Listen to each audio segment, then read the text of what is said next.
서번트 증후군. 특별한 재능을 가진 사람들. 이번에는 서번트 증후군에 대해 알아보겠습니다. 서번트 증후군이란 서번트 증후군은 일반적으로 자폐 스펙트럼 장애나 지적 장애를 가진 사람들이 특정 분야에서 비범한 능력을 보이는 현상을 의미합니다. 이러한 능력은 주로 음악, 예술, 계산, 기억력, 공간 지각력 등에서 나타나며 이들은 해당 분야에서 비장애인보다 뛰어난 성과를 보여줄 수 있습니다. 서번트 증후군의 역사. 사반트라는 용어는 프랑스어에서 비롯된 단어로 원래는 현자나 학자를 의미합니다. 영어에서는 이 용어가 학자로 번역되어 사용되기 시작했습니다. 사반트라는 용어는 특정 분야에서 비범한 능력을 지닌 사람을 지칭하는 용어로 사용됩니다. 이 용어가 처음으로 사반트 증후군과 연결되어 사용된 시기에 대해 구체적인 기록은 존재하지 않지만 사반트 증후군 자체가 19세기 말에서 20세기 초반에 처음으로 의료적으로 문서화되고 제한되었으며 이때부터 사반트라는 용어가 사용되기 시작했습니다. 1887년에 영국 의사 존 다운은 그의 논문에서 이디엇 사반트라는 용어를 처음 사용했습니다. 그는 지적 장애를 가진 사람들이 특정 외모적 특징과 함께 비범한 능력을 보일 수 있음을 관찰했습니다. 그는 이러한 사람들을 이디엇 사반트라고 불렀고 이 용어는 후에 사반트 증후군으로 발전하게 되었습니다.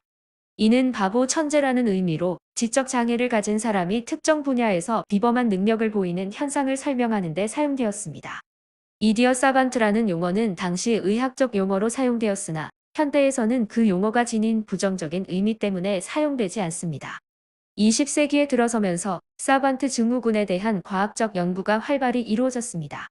특히 1970년대 이후 뇌과학의 발전과 함께 뇌 기능과 관련된 이론들이 더욱 발전하면서 이 현상에 대한 이해가 깊어지기 시작했습니다.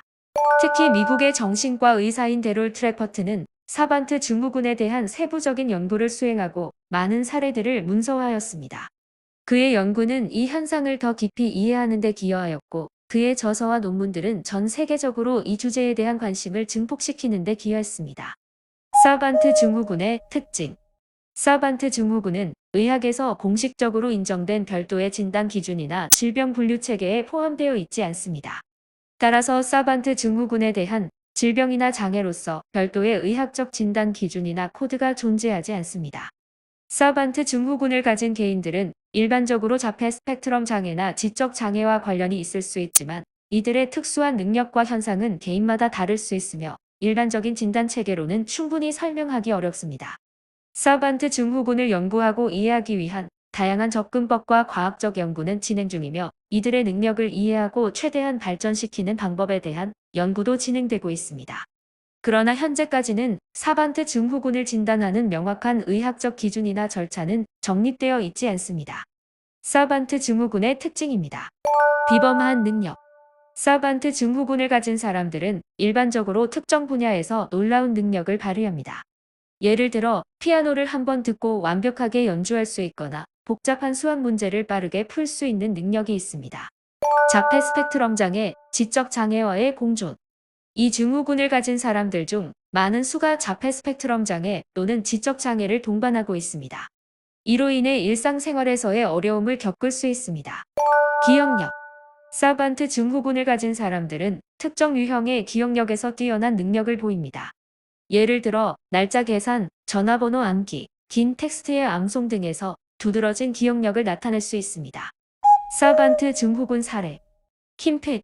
영화 레인맨 주인공의 실제 모델로 알려진 킴픽은 전화번호부를 암기할 수 있고 한 번 읽은 책을 기억할 수 있는 비범한 기억력을 가지고 있었습니다. 레슬리 램키. 시각장애와 뇌성마비를 가진 레슬리는 한 번 들은 곡을 피아노로 완벽하게 연주할 수 있는 능력을 가지고 있었습니다. 스티븐 윌트셔. 자폐 스펙트럼 장애를 가진 스티븐은 단 한 번 본 도시의 풍경을 매우 정밀하게 그릴 수 있는 능력으로 유명합니다. 이상한 변호사 우영우.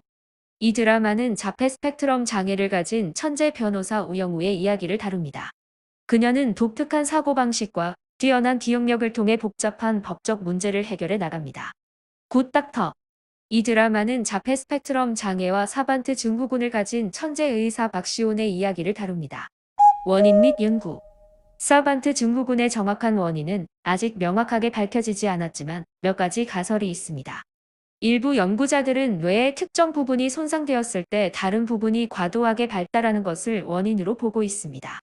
예를 들어 좌뇌의 손상이 우뇌의 보상적 발달을 초래하여 예술적 또는 기억력 관련 능력이 발달할 수 있다는 이론이 있습니다. 치료와 지원. 사반트 증후군 자체를 치료할 수 있는 방법은 없지만 해당 증후군을 가진 사람들을 지원하고 그들의 능력을 최대한 발휘할 수 있도록 돕는 것이 중요합니다. 이를 위해 다양한 교육적 접근과 심리적 지원이 필요합니다. 또한 이들의 특별한 능력을 사회적으로 긍정적인 방향으로 활용할 수 있는 기회를 제공하는 것도 중요합니다. 감사합니다. 임신영이었습니다.